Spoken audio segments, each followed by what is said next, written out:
Hey everyone, this is Jason House. I'm here with Jarrett from First Form. Hello all. We're doing another episode on the house, but thank you for being here today, and thank you for being my guest. Yeah, man, honor and privilege to be here. So very humbled to even be considered, man. Heck so I'm excited to kick it with you. We were talking some college wrestling earlier. A lot of fun things happening. So NFL deals, everything else. I was when you said you went to the Virginia Tech match, I really wanted to go to that one because of Hippolito. I wanted to see the jiu-jitsu and the wrestling kind of blend in that match, you know. And not knocking anyone on David's team. Man, their heavyweight still is a show. You know, you can tell he's a true leader, just how he carries himself, everything else. But even the guys, they just naturally gravitate towards him, dude. So. No, you nailed it on the head, because when we first went to at the first couple practices, like, he stands out in the room.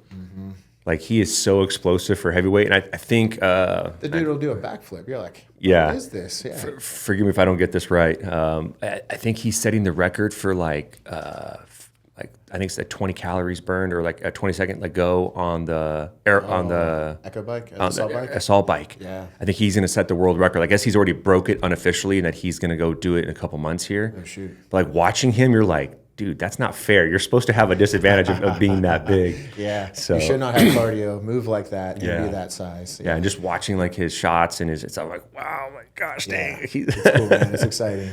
So I'm really happy for David and the team he's building over there and stuff. And that's kind of one of the questions I want to ask you. Like, I've always really respected First Form, just the culture you guys have set, and just kind of, I guess, the image that you guys have brought to the market. You know, it's like makes everyone kind of really want to be a part of it. And I just kind of wanted to ask you, how you guys did that, or who's been on the forefront of this, and just as one business owner, it's always something I'm curious about. Great question. And really, it's in our DNA. But we're big believers. I'm a big believer. Culture starts inward and bleeds outward. We're really, really big on what we like to call 360 leadership. Man, I got to get you to headquarters, Jacob. And, a handful of your athletes have been there multiple times now. They all love it. Well, it really, man, I hate to say it's like Disney World. That's the best way I can put it, man. It's like, hey, I could show you pictures, send you videos, all this stuff. But until you come, see, taste, experience. And it really is, it's the people. As cool as the building is, as cool as like all the amenities and everything, it's like, okay, yeah, bro. Like, by the time, I promise you, you take 50 yards into the building, you're going to get stopped at least 5 times by 5 different people, just looking in your eyes, shaking your hand, introducing themselves, asking you who you are, probably already know about you. So, but it's 360 leadership. And, that's up the chain, down the chain, and peer-to-peer. And really what that looks like is, inside of our walls, there's the ethos of how you do one thing is how you do everything. Love it. So even the cleanliness of the building, it surprises people. That's one of our number one compliments. That's what Jacob said. Jacob mentioned that. He said, man, Jay, you got to come here. Yeah. You would love the detail of it. It's it looks immaculate in there. Type A people love it. They're like, dude, I need to take this back. And they get so pumped about it. But that's really what it is. And, you don't have to be a numbnuts about it. Like, theoretically, let's just say we're in the gym and you walk over a piece of paper or something. I'll just kind of break your balls over like, hey, Jay, okay, princess, I got this for you. And I'll pick it up. And you're like, you just know better. But man, good rule of thumb, leave things better than you found it. But, you do that long enough. And just even the people new to the building, they're just like, if I'm going to be here is this standard. Rules are meant to be broken. Standards are meant to be upheld. So right away, like you will either you're going to hold this standard, or you're like, this isn't for me, and that's okay too. We're very quick to weed people out. But I love that. When we first opened at the gym, like, the trash can was like 2 feet away, and someone put the gum, on the wooden outline of the mats. The mats. And someone put the gum right there, and it just set me off, because we had spent hours putting together the gym, laying everything down, and it was like, man, come on, you don't have to pay to be here. Sure. But and lately last year we've really cracked down. I think we've been able to do a pretty good job of keeping it, keep your things clean and keep it nice. Bro, that's oddly enough, you have a great last name, by the way. But man, like, treat it like it's your house. Yes. And treat it like, hey, someone's a guest, but like, hey, they're still. Leave things better than you found it. That's exactly. That's no, I love that. So. I'm gonna have to steal that quote about the standard. I love that. Yeah, that's what it is, bro. If you see the rules, you're like, there's always. I don't care who you are. We all got that. Like, Bro, by a raise of hands, I promise you everybody in this room, when's the last time you sped driving? Bro, every day, right? Yeah. I'm like 65, I'm like, that's a recommendation. Yeah.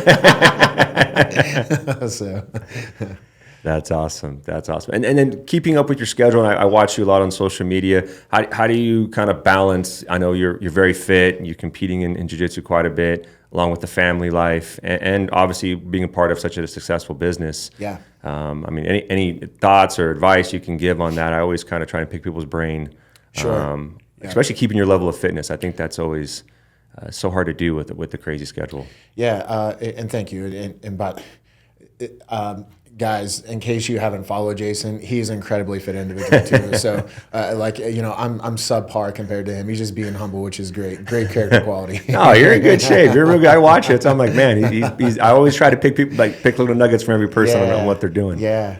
I have to do this first and foremost. I have a rock star wife. And I really, man, if you want a cheat code in life, get a good wife. Get a great woman. Get a great woman. I promise you, man. Like when two really become one, it's you're cheating, right? But dude, marriage is a wonderful thing, man. Yeah. And that's again, May 17th, I've been married 17 years. So 17 we got married years. Wow. Yeah. So, when you experience life that long with someone, you really get to know each other. And, she's really quick to call me out on something. Keeps you accountable. Keeps me accountable, right? And, we balance each other very well. So definitely a God thing. And, personally, I have a personal hierarchy. It's God, family, which is Becky. Mm-hmm. We have a cane course, so no kids yet. And then everything else, including work, including fitness, everything else. I just found personally in my life when I keep that in order, things just everything flows, right? And when you look at obviously we all have personal goals, even whether it's financial, physical. I want to run a marathon. I want to compete X amount of times in jiu-jitsu, whatever it may be. It's man, when that gets out of balance, it quickly starts to the domino effect. It's a real thing. And that's why I've seen it in my own life. Like if it doesn't take much, and I just feel like it all, like if that's not there, sure. And it's like, man, I got to get back on track. I have to get this dialed in because like you just said, how you do anything is how you do everything. So if one area starts kind of, being mediocre, or you start falling back a little bit, it shows everywhere. And I would say, you're a very high achiever. And, I'm very fortunate, even in the building, I'm surrounded by extremely high achievers, goal-driven, like, hey, man, task in hand, cool. What do we got to do? Who do we got to kill to get it done? And that is the mentality. Love it. So that said, I'm very fortunate to have great leaders around me also resemble this. Sal, our CEO, he does this, in my opinion, almost better than anybody. He has 3 kids, and this is why I'm putting him on a pedestal here. He's also married. He also runs a business. His wife has a very successful business, things like that. And the best thing you can do is when you're at work, guess what? You're at work. You have to compartmentalize this. Like Becky knows, like, hey, if she texts me twice, I'm like, something's really serious, especially if she calls. Like, we kind of have just, things set in place. Like, oh, okay. Other than just checking in, I make sure to check in periodically. But when I'm at work, I'm at work. Even if someone, although I may do jiu-jitsu with people at work, when they come in my office at work, if it's not about work, I just respectfully, like, hey, brother, like, 5 o'clock, or you see me in the gym, like, let's catch up about this right now, man. I'm just plugged in, I'm dialed in right now, But guess what? When I'm home, now I'm not perfect at this. I'm at home. I'm a husband, right? Or if I'm at the gym, hey, man, all right, if I know this, if I want to be great or do well at anything, you have to put the blinders on. Be present. Okay, hey, man, the professor, Jason, obviously a highly decorated black belt, he's teaching me something now. Pay attention, show respect to him. And guess what? God gave you 2 ears and 1 mouth for a reason. Listen more than you speak, right? You want to learn something? Listen, man. Yes. Yeah. So really, the skill of compartmentalizing, with whatever you're doing, you tackle it full head of steam. Life still happens, right? If you have kids, like, oh man, got to call, I got to go pick them up, things like that. But delegate where you can and stay task on hand. So. I love that. Just being present and being where you're at. It's funny you say this because there'd be times I'd book like training schedules here, and I found myself having to like set boundaries, right? Like, hey, Jacob, like this hour, like I just want to focus on training with my coach, Michael. Like after this, you can people start coming, hey, Jay, can I borrow you for a second? And then it's like you don't really even get a full workout. That's right. And there was a point in time where I wasn't even coming to the office because, like, man, if I try to train here, a couple clients walk in, and it's fine. You know what I mean? They don't know. They don't know this is the 1 hour block that I have. But now I just have to set those. Yeah. Like, hey, this is my time, and inevitably I'm in a better state of mind and better place if I talk to them after I accomplish my goals, right? Like then I'm focused, dialed in, feeling good, and ready to rock. You have momentum for the day. Yeah. You're like, I got my workout in. Maybe I got a good meal. I read. I have personal development. I spent quality time with my wife. Whatever it may be. Okay, what's life going to throw at me? Cool. Yeah. Got it. Check. It's crazy what you said. A coach, Casey Hall, said at 10th Planet in Las Vegas. I'll never forget. I was in London in March of 2017 with Cheeto, and I was going to propose to Elisa. And he's like, "Man, I'm so happy for you. This is going to change your life." And I'm like, I don't know, coach. I mean, we're already dating, it's obviously it's a commitment, but I didn't think like much would change. But he said exactly what he said. He said, Jason, he's like, getting married is like rocket fuel if you marry the right woman. Like when you're going to get married to her, it is going to change. You're going to be on a different level. And I remember thinking like, well, I hope he's right. Not that I didn't believe him, but it was just hard to kind of envision, well, she's here now. I don't feel the right. But then you're right. Like when we made this commitment in front of God and we in our families and we did this, I feel like the growth of everything in my life just went 5x, right? And it was like, wow, like she really. So I do believe you're right. And people sometimes tease me. I'm like, I love being married. Like I thought, like she's my best friend. Like I take her everywhere. Like we have a good life. Brother, if I can add to this too, and this is just experience, right? The best experience is experience. Yeah. And I'm telling you from experience. You guys, I believe, why I gravitate so much towards you, and there's other great people in this industry as well as others. It's very relationship based. Yeah. I know quite a bit about you, vice versa. Jacob's been in my house. It was like, hey, come have coffee. Met my wife, my dog. Like, you do life with individuals. Yeah. Which is great. However, though, I'm going to go back to my hierarchy because again, when you get out of balance here. Becky told me this one time, and I'm telling you, man, you know how sometimes like a way with words, dude, words matter so much. They're so freaking important. And sometimes, man, it's just a dagger, bro. This was a straight like kill shot, bro. Like a boom. Work. I'm blessed way more than I deserve, and it was just I was getting hammered back to back. Maybe someone's in town, this event, so maybe extended hours, and I still come home and I try to be present, whatever it may be, and she just called me on my, again, accountability. She looked at me one evening. She goes, I'm really thankful you're here. I'm like, we finally get to have dinner. It was like 8 o'clock at night or something. She goes, but, I really feel like I'm just getting the leftovers. And I was like, oh, bro, you want to just talk about like tearing me? Yeah. But, as much as that hurt, it was true. I would pour so much of my energy, into the people in front of me at work. And, truly at the end of the day, people probably that really don't care about me, which is okay. But the person who loves me the most, cares about me most, unconditional love. Yeah. I'm giving the scraps or whatever remains of my emotional energy, everything. She's getting what's left after a crazy day. Yeah. Man, that's really good to think about, Yeah. It's funny. I'll go back to Coach Casey again, which is crazy because now you brought up two things that he stuck with me. But he told me, he's like, hey, Jay, you're very good at what you do, but always remember what your pillars are, which, for me are my faith and my wife. He's like, and he said this, and at the time it kind of hurt me, but he wasn't wrong. Like you said, if I died, my clients will probably get a new manager probably within a week or two, right? Like you said, people that maybe don't care about you, or not that they don't care about you, but it's like... Sure.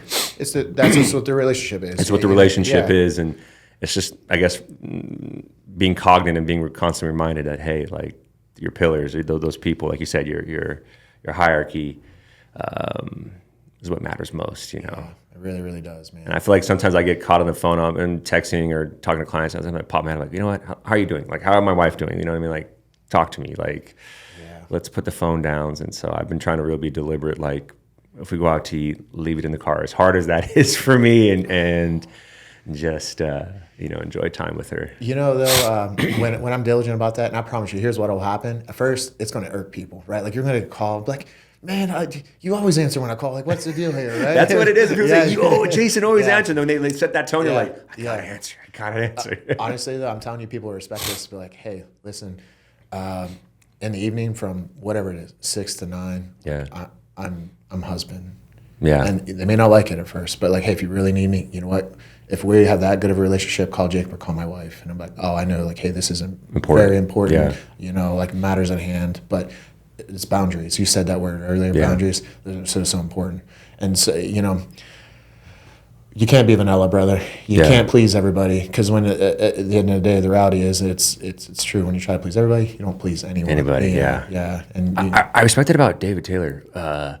I notice he's around, like if he's having a conversation on the phone with me or something, like hey, I'm picking up my dog, he'll like it's family. It's locked in. He's locked in, and I really respect that about him. And I got to see more of his family dynamic when he invited us over to eat. And I was thinking, like, man, he's got his head on right, you know. And I think this is why that's why he's Olympic gold medalist, right? I mean, you've reached that pinnacle of the world that very, very, very few people can ever relate to, you know. Could you imagine juggling that on top of, you know, again, being a husband, being a father, being a farmer, being all this other stuff? So one thing, I mean, I don't know, maybe I want to ask him this actually. It was that like it was the big, you know, during the big match weeks and stuff, and he doesn't seem to let that trickle into his family life, or at least wherever any of his dealings with me, he's always been present. And I know with some of my athletes, and I'm the same way, so I'm not trying to point the finger at anybody. You can kind of sense it when it's a big week. You know what I mean? You can kind of sense the tension a little bit in me. You can kind of, you know, on fight day, I'm really quiet. My wife always has to tell people around me, like, hey, he's not being rude. Sure. I feel like David does a very good job of you wouldn't know. You wouldn't know if they were going against Penn State or Appalachian State or whatever. You know what I mean? Like to him, he's very even keeled, and I really respect that about him. To that point, and from my experience, you know, when I went there for the Virginia Tech duel, you know, he made it's an hour before, you know, everything starts. He's calling me. He's saying, "Hey, where you at? Come meet me here." And you know, I'm brand new to Stillwater. I'm like, bro, like I really appreciate this, but like, man, I know you have other things. No, I said, you know, he's like, here, meet me here. And he introduced me to everybody, showed me the restaurant room. And now it's like 30 minutes. I'm like, man, bro, like, I know, like, this is a big deal. See what I'm saying? Yeah. I was like, okay. You know, but again, I think that's a testament to his culture and, you know, and just, okay, hey, we prepared all week for this. Like, now it's just go have fun. Yeah. And that's again, Penn State, David, what he's produced there from what I see, it's like, you know, it's more fun for them, you know. And I think they do a good job, too, of, like, keeping the main thing. Like, wrestling does not define who you are. Yeah. You know, even that, honestly, our careers do not define who we are. And that's something I think I've struggled with at times. You get so, you love it or you get so into it, and you're like, wait a minute, I'm still Jason House. Like, this thing is fun, and it's great to be a small brick in people's lives and their foundation of success, but, man, it's going to come to an end at some day, right? I mean, you know, it will. Being my uncle to my nephew or being a husband to my wife, I think those things are more my callings, you know what I mean? Sure. I think it's what God has put them there for a reason. This is a tough question to answer, and I'm not going to ask you to even answer. I would ask you to think about it. But I feel like everything we spoke about gets a whole lot easier if you can define this. And, you know, that definition may change at times, but what is success? Yeah. So many people look at that strictly from the lens of financial success. Mm-hmm. You know, like I grew up really poor, and, you know, there are many of my friends that are like, man, I want to make sure my kids, my family, they never struggle the way I did, you know, and they abandon everything else and they just go to work. They go to work. But the reality is, oh, man, this hit me like a ton of bricks too, Jay, and I'll share with you. Man, I'm turning 40 this year. I'm like, how'd that happen? Yeah, I just turned 40. Right? Yeah, bro, where'd it go? I'm like, how the heck? You know, it's in October, so I got a little bit of time, but I'm like, man, Google. I even Googled this, and it was like an Instagram thing I read. The average human lives either 76 or 78 years. And I was like, gosh, you know, and then I made it worse. So I'm like, well, wait a minute, how many more, if I live to the average, how many more summers do I have? And I'm like, oh, I really don't like this, you know, because there's some things I still want to do in life. Yeah. You know, then you start thinking about if you have kids, it's like, hey, your son, your daughter, they're only 6 once. They only get a birthday when they're 6-year-old once, you know. And really, you know, if you're a boy, here's the reality. You're going to be dad or parent to them probably from, you know, like 4 to 14, because as soon as they hit 14, 15, they're like, you're not cool anymore. I want to go hang out with my boys. Or, you know, like, hey, I got a baseball game, things like that. So, you know, you're not involved as much. And, man, that stuff goes by a blink of an eye. And I'm like, man, I've been very fortunate and blessed. I've met a lot of cool people, traveled a lot of cool places, but, nowhere near where I want to be. And I'm like, whew, all right, what are we going to do about this? So. Yeah. It's funny you bring this up. When I turned for every year on my birthday, I started like readjusting my vision board, and I realized I was, I don't want to say a victim, but I was caught up in, when you don't come from a lot of wealth and you start, you have these things that you define success as, right? Like when I get this home, or when I buy this car that I always envisioned myself in. But then as I've been older, I've noticed that my vision board has really just changed to experiences. It's really just, and I like taking Bentley to his wrestling practice last week was like the end all be all, right? Like I remember thinking like, dude, this is priceless, right? Or, going traveling with my wife to New York to go to our favorite restaurants, and just, you're right. You start learning like you have to define it in a way that's fulfilling, because it's very easy to get caught up in what they say, the Joneses or whatever, keeping up with them, and that's not always good. And No. I saw this thing on Instagram. It's funny because you nailed it. It said something, and I sent it to my wife regarding Bentley, my nephew, and Sadie, my niece. Is like, I think you're right. It said you only get like really 10 Christmases where they're at that age. I broke down what you said, right? Like only so many summers with them, or so many. Oh, bro, puts in perspective. And you start thinking about like, man, and I literally said what you said. I said, I'm only going to be cool for so long. And my wife's like, no, Bentley's always going to. And I'm like, no, there's going to come a point where this role is probably not going to be. So that's why like Elf on the Shelf, everything, I try to go all out for it, because I'm like, man, in a couple of years, he's probably going to be. And what they say, raising teenagers like nailing jello to a tree. I mean, it's probably going to be, it's going to get to that point, But yeah, no, you're right. And I think constantly not letting society define success. I think you're right. It's defining it, but then also making sure that it doesn't get skewed along the way. Yeah. Well, man, I know I'm very like conversational based. Yeah. But brother, like where is your foundation? Like when did you come to faith, or what does it look like for you? I came to faith very, very early in life, actually. I'm blessed in the sense that both my parents made it a pillar at a young age for me. So going to church on Sunday was Non-negotiable. Was a non-negotiable. But it was funny, they never really pushed it on me. I remember when I was 4, the first time I really started asking questions, my mom, and then she took me to get baptized and stuff. But I really feel like around 8 or 9 was I really started deep diving in. Like I wanted to go to Awanas, I wanted to go to the midweek, and I really started to, and I felt like that was always my choice. And I love that it was something that they kind of let me grow into, And obviously, I think like most people, your faith has its ups and downs. Some adversities in my 20s really caused me to question things and be upset and go there. But now it's everything, right? It's the center of everything. And I think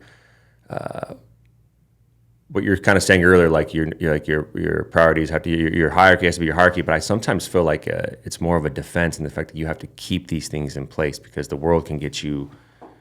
It's almost like they can get you teetering and get you off balance. Like you have to constantly, so I have my non-negotiables of, morning prayer.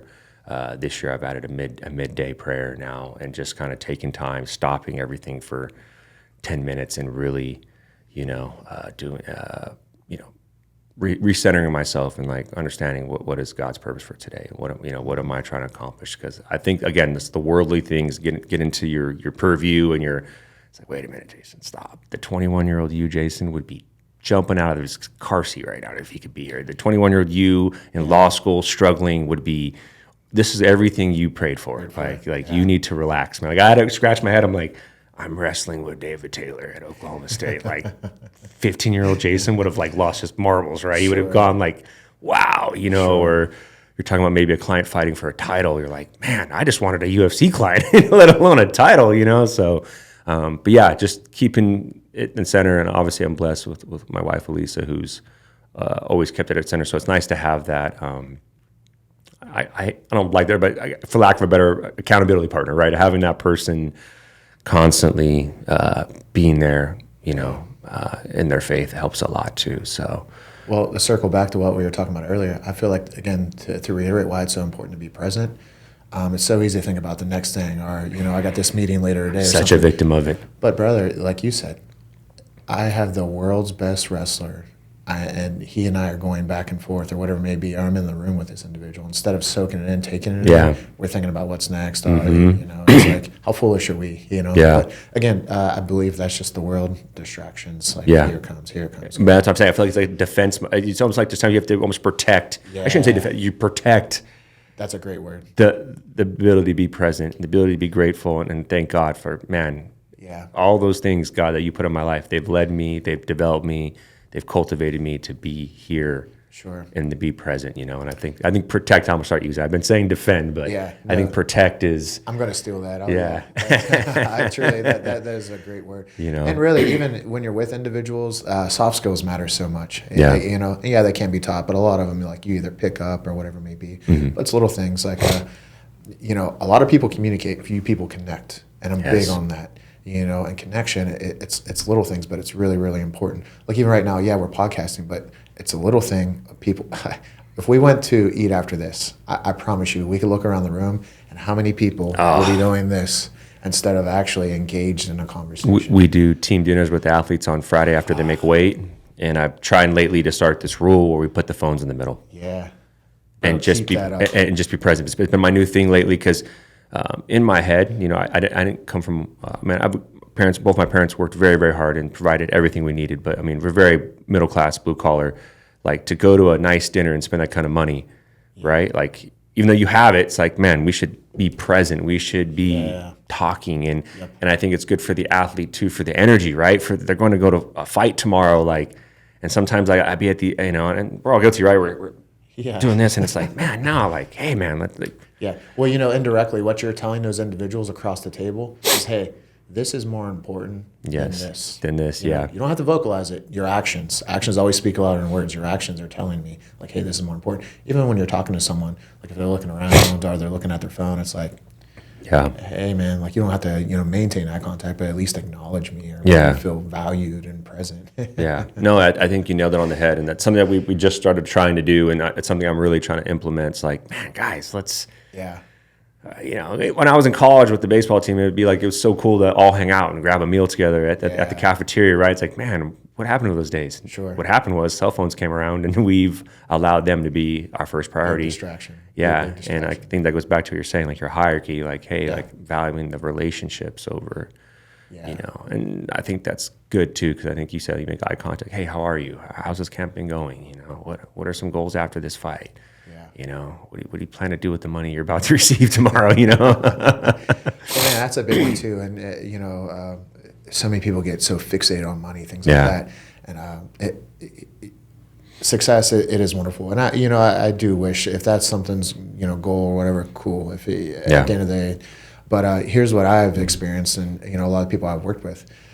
If you're in America, you know what? Most likely you don't have money problems. What you have, spending problems. And no fault to anyone. Like, I grew up really poor. No one ever taught me how to actually manage money. Like, hey, how to invest, how to save. Because the reality is, for most people, the more money you make, the more money you spend. Your lifestyle increases, and before you know, it's a slow creep. It's dangerous, man. Like, oh yeah, hey, you deserve this, or I'll go out to eat maybe 3-4 times this week instead of once, and so be very, very careful of that. My father always made me write down all my expenses. When I did my QuickBooks, I'd write it all, and I think when you write out, you start seeing, like, oh man, like I'm hedging a lot of money on this, and I think you're right. I think I was watching a podcast, and they said, like, if you make, I don't know, 35 or 40 grand or something like that. I was like, you are in the top whatever percent of the world. And everything, like, dude, we have this all backwards. And so now I'm just trying to really not, like I said, it's good to have financial security, but at some point it's like the steaks all taste the same. It's the same roof on your head. The cars all get you to A, B. That's right. I mean, the clothes keep you pretty much the same warmth. You know what I mean? It's all the same. It's really just being able to have maybe experiences in life that you can enjoy. Were you ever afforded the opportunity to maybe go on a missions trip or a third world country? Yes. When I finished college, I spent a couple weeks in Mexico building homes and outhouses for underprivileged people, and it was an eye-opening. Such a good perspective. Yeah, especially like heading to law school and college. You have everything in college. You get free meals. You're playing baseball. You have school. Like you're kind of lost. It's like, I guess it's for me, actually, I'd say for me, it wasn't a real sense of reality, right? I was like, I go to class a couple hours a day, and I get to play baseball. Like, this is great. Like, going there was like a real, hey, like, you have it really good. You've had a really good 4 years, and you got an opportunity to go, So thankfully, it's something that really skewed it. And also growing up, our family raised a lot of foster children too, so I got to see a lot of the world doing that from all walks of life. Right on. And it kind of helped a lot. Yeah. Kind of shaped me to today to keep gratitude the main thing. Yeah, that's another thing we've done, and we have a nonprofit at work. It's called 30 for the Kids, which it's awesome. And it started out, I would say, a lot smaller than what it is today. We've just been very fortunate to have some incredible donors. Nice. And, everything else. But we began taking care of essentially an entire orphanage in Haiti. It's just continued to blossom and grow and grow and grow. But the first time we were able to go down there as a team, we took some of our athletes. It was all employees. It was awesome, brother. But again, you quickly realize, and I mean this in the most respectful way, if you were born in the United States, you essentially won the lottery. You did. Just the opportunity you have here, the health care, little things like just clean water to drink at any given point. Because it's very eye opening. That's something I won't say I'm big on, but I would encourage anyone, like, hey, go actually see the world and experience. And we certainly have poor people here in the United States, but man, again, just the opportunity. That's what they are lacking, where we are gifted all over. So it's interesting you said, because Themba Garimbo, one of our clients, after every fight, like, he donates his fight kit. He auctions it to buy like a water well. And he sent me a video of just how happy. I mean, these people are dancing. They're like jumping up and down for this water well, and they're pouring the water. And it was very humbling, because I forget what was going on, and that shows you how insignificant it was. But I was stressed about something that obviously wasn't that important, because I don't remember what it was to tell you. And he had sent this to me, hey, brother, I just wanted to show you this video of what I did back in my village. And I remember just stopping, going like, man, Jason, come on, man. Like, what do you even... Yeah. You're over here all in your, frustrated, and these people are jumping up and down that within, within their village, they're able to get running water now. You're like, I got it backwards. I got this all wrong. Right? Perspective, right? Like, it's really, one person I really love to always talk about, like, kind of framing your thoughts, kind of like framing it, like keeping it, like, hey, keep this right, center this right, and understand what it really is, because sometimes we get lost in it. It's like, oh, it's not important. It's okay. It's not. Please steal this from me too, if you like. And we did it in Haiti, but I would encourage you, if you got a small group, like even a Bible study, anything. Honestly, you can do it with your workers, but it's just going to create a layer of vulnerability. Brother, trust, it's everything, especially with me. Like, you're going to have people, like, you'll have acquaintances, but most likely your circle, like, I'm talking about, like, your ride or dies. Like, that's a lot smaller than people realize, but a great way to continue to, like, make deposits in that is just, being intimate, and as far as, like, being vulnerable. I really like this. It's something called high-low. So every day when we were in Haiti, at the end of the day, after dinner, we would all go back on the back porch, and, like, someone kick it off, be like, okay, Jason, what was the high today? You're like, man, that little kid Marco, dude, he stole my heart. I don't even like soccer, but he came over and he was right. So wrestlers and soccer, right? Exactly the opposite. But he's like, man, he kept like kicking me the ball, and he's like, come on, play. And I couldn't understand me, he couldn't understand me, but we connected. You're like, oh, that was awesome. And they're like, all right, now give me a low. And like, you're in front of everybody. Dudes, like, we're like, I don't get emotional and all this other stuff. Yeah, but then you start to like, man, as we're driving down the road, the water looks like chocolate milk, and it's just filled with debris. I saw probably 3 or 4 kids digging through trash, just hoping to find something to eat. And you just see this little skinny, frail individual with a massive stomach. And it's not because they're full. It's because they're hungry. It's because they're hungry. It's probably filled with worms and bacteria and just everything else. And you'd all share that. And just again, when you're being raw and real. High-low. I'm gonna start doing this. Yeah, dude, it's really good. I have a group chat with my friends. I'm gonna say, hey guys, high-low. Even at the end of the week, just reflection. And dude, I don't have kids yet, but I'm going to probably initiate that with them. I'm gonna do this with Bentley. I'm gonna start asking him before we pray at night, before he goes to bed. I'm gonna say, high-low, kid, tell me what's going on. Bro, and again, there's no fluff with that. Yeah. Right? You know, like, because again, if someone tries to give you like something, I'm like, bro, for real? Like, Yeah. come on now. No, like shoot me straight. Yeah. Yeah. And again, good leaders go first. Yeah. So I would encourage you to, like, maybe you share first. You share first, because you'll set the tone. Set her off the rip and be honest, be vulnerable. That's right, bro. I think that's really good to kind of stop and analyze at the end of the day too, and kind of be like, hey, well, you know, reflect on your Gratitude. day. Yep. Yeah. Gratitude's so important. It's so key. Yeah. It's so key. Yeah, having my nephew around Bentley's been a real game changer, just because you're seeing the world through his eyes, and you're just seeing the little joys, like how things make him so happy and excited. And it's like, man, really a lot of the things or fears or stresses we learned is from the world. We weren't born with it. You know, you're born. He's just, man, he sees everything. You know, the coolest thing in the world. Everything is so like brand new, and it's like, man, I don't want to. You got to keep that. What does it say in the Bible? Like, you got to keep that childlikeness.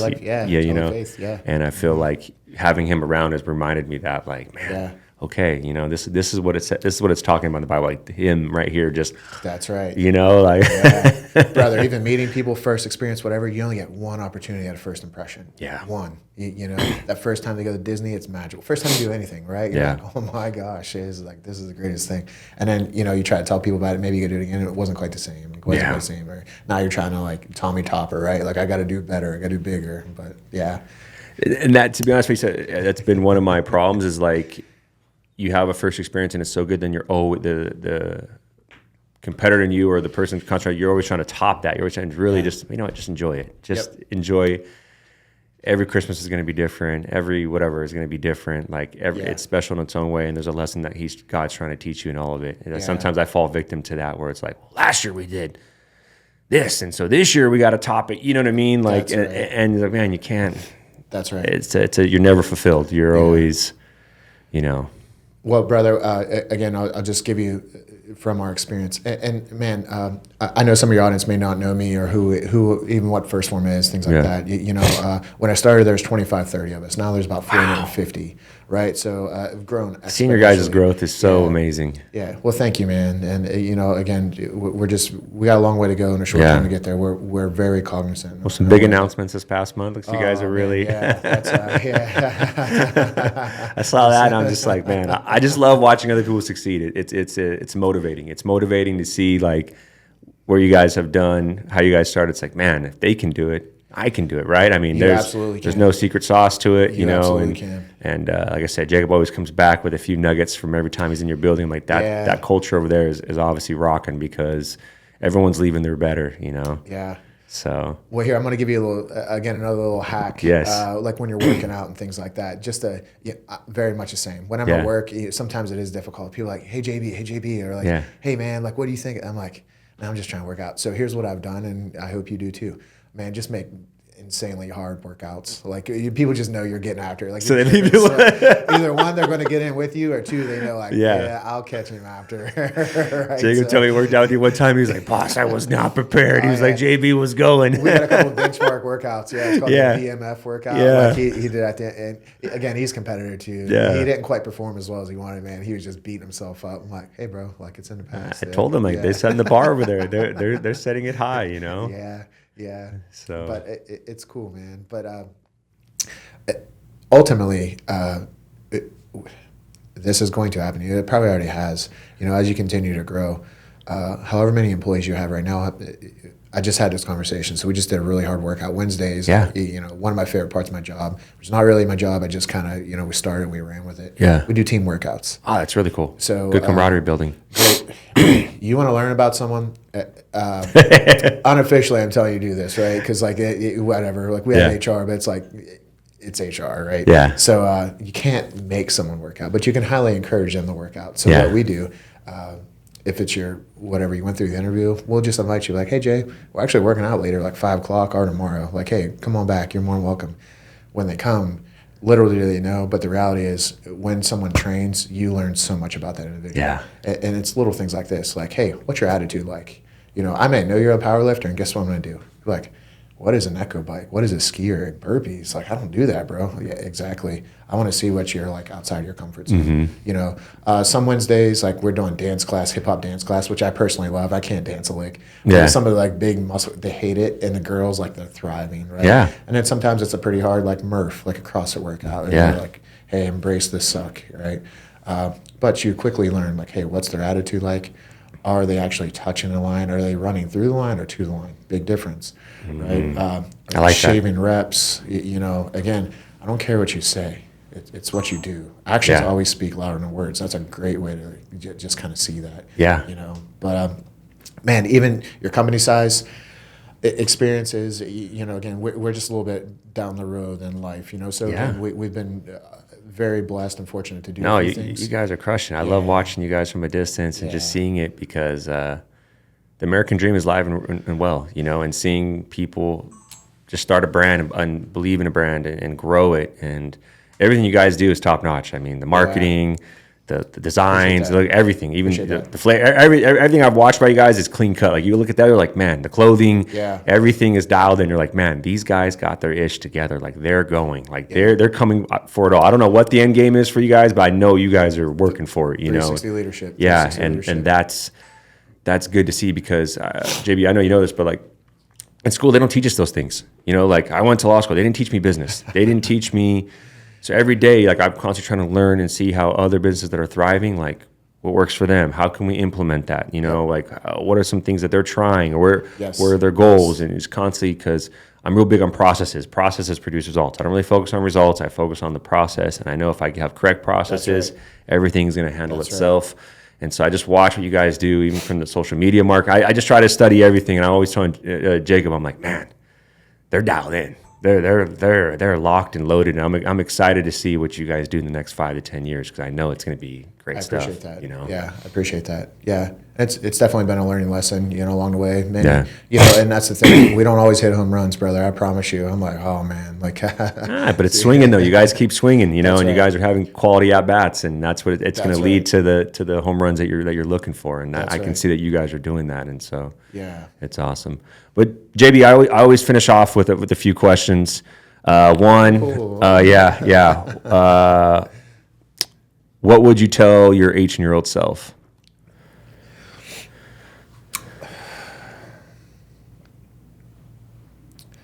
Stop trying to be like everybody else.